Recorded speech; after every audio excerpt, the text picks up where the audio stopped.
Hello students. आज का हमारा टॉपिक है ट्रायल बैलेंस। तो ट्रायल बैलेंस में क्या होता है, क्यों बनाया जाता है, इसका डेफिनेशन क्या है और ट्रायल बैलेंस से हमें क्या पता चलता है, ये आज हम जानेंगे। प्लस इसको इजी पर्पस से इजी वे में समझने के लिए हम कुछ लॉजिक्स भी डिस्कस करेंगे, जिन लॉजिक्स को यूज़ करके कभी भी आप पेपर में ट्रायल बैलेंस बनाएंगे तो वो गलत नहीं होगा। तो स्टार्ट करते हैं ट्रायल बैलेंस से कि ट्रायल बैलेंस क्या है।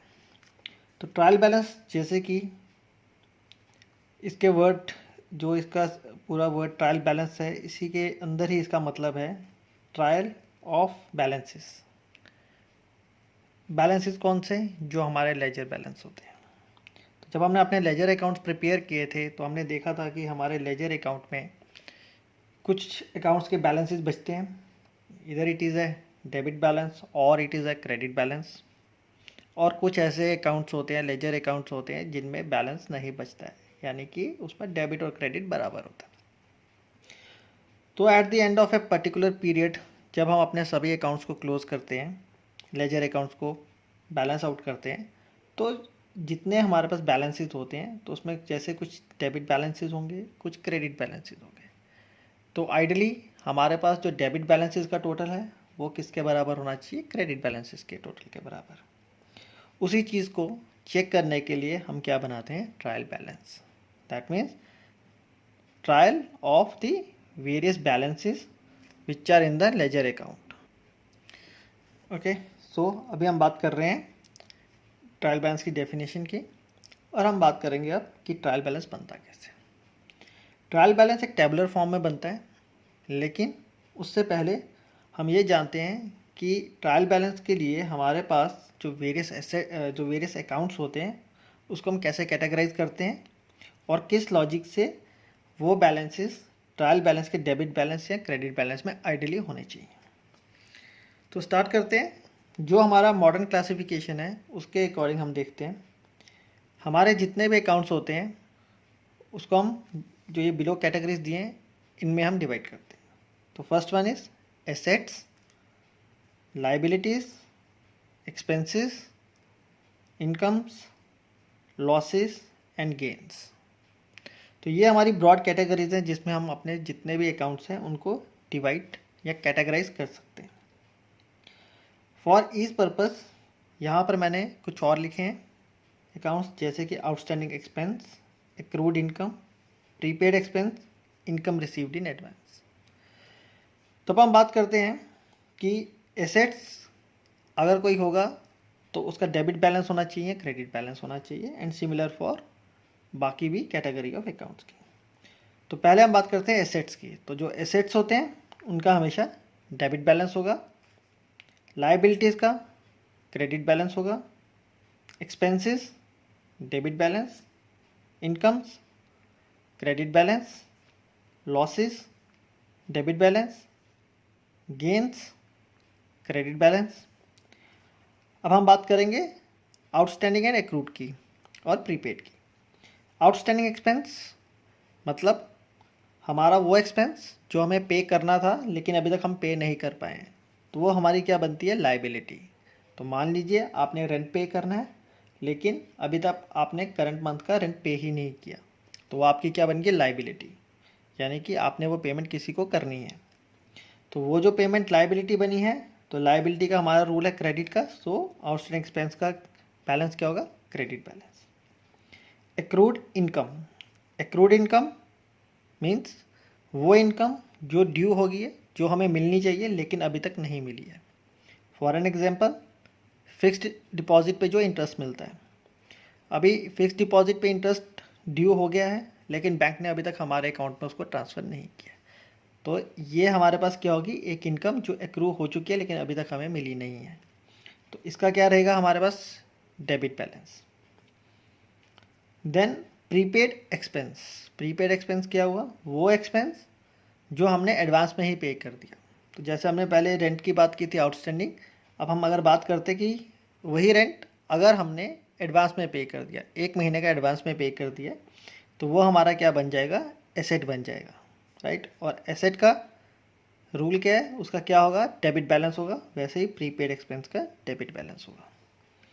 इनकम रिसीव्ड इन एडवांस, तो ये क्या हुआ हमारे पास, वो इनकम जो अभी हमें मिलनी नहीं थी, अभी ड्यू नहीं हुई थी, लेकिन हमें पहले ही हमने उसे रिसीव किया। तो सपोज़ ऐसा करते हैं, सपोज़ आपने किसी को लोन पे मनी दिया है और उसको हर महीने 1000 रुपीज़ आपको देने हैं, यानी कि आपकी हर महीने की इनकम है 1000 रुपीज़।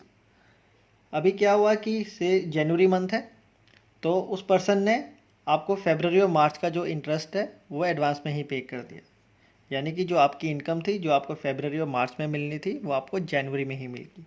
तो ये एक्चुअली में हमारा क्या बन गया, इट बिकम्स ए लाइबिलिटी हमारे लिए, क्योंकि हमने एक इनकम जो हमारी ड्यू नहीं थी बट किसी ने हमें पहले ही पे कर दिया है, तो वो हमारी क्या उसके अगेंस्ट होगी, लाइबिलिटी। तो liability is credit, similarly income receive in advance is credit.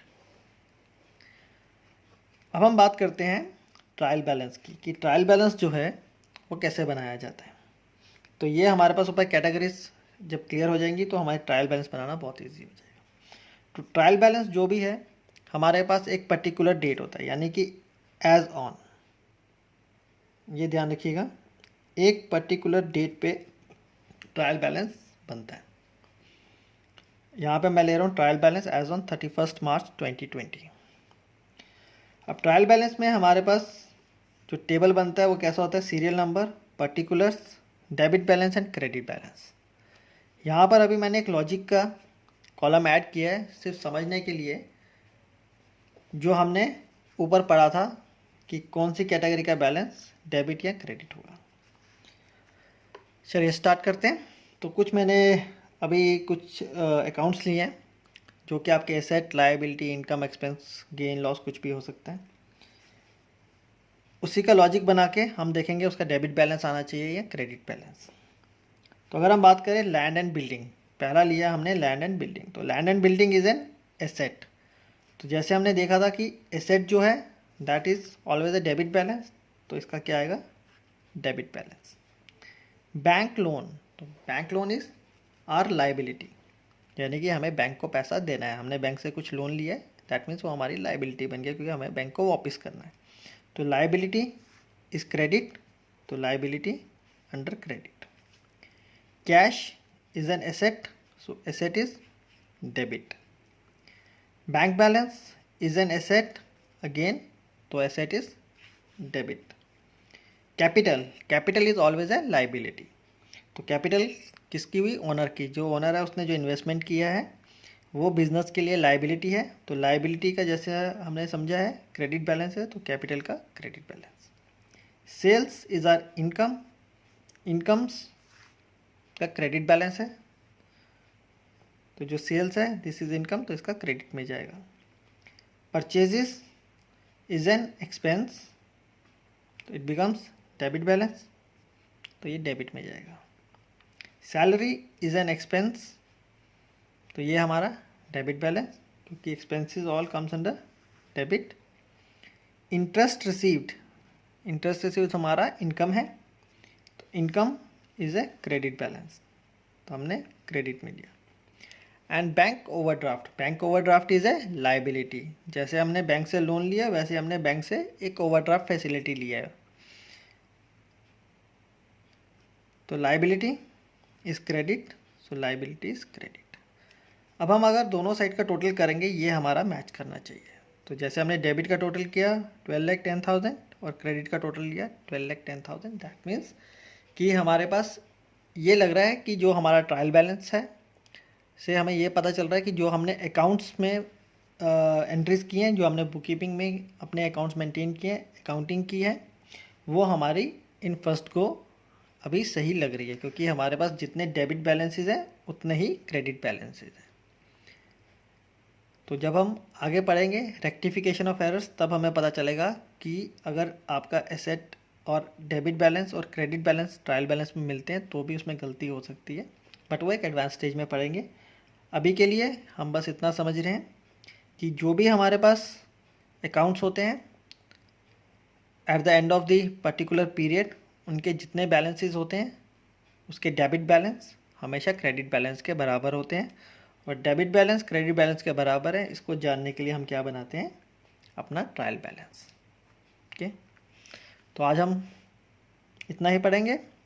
Next session में हम बात करेंगे ट्रायल बैलेंस में और आइटम्स की और अकाउंट्स की और थोड़ी सी कॉम्प्लेक्सिटीज़ की, और उसको हम ट्रायल बैलेंस में कैसे शो करेंगे, right. Thank you everyone. So let's meet in our next class. Thank you.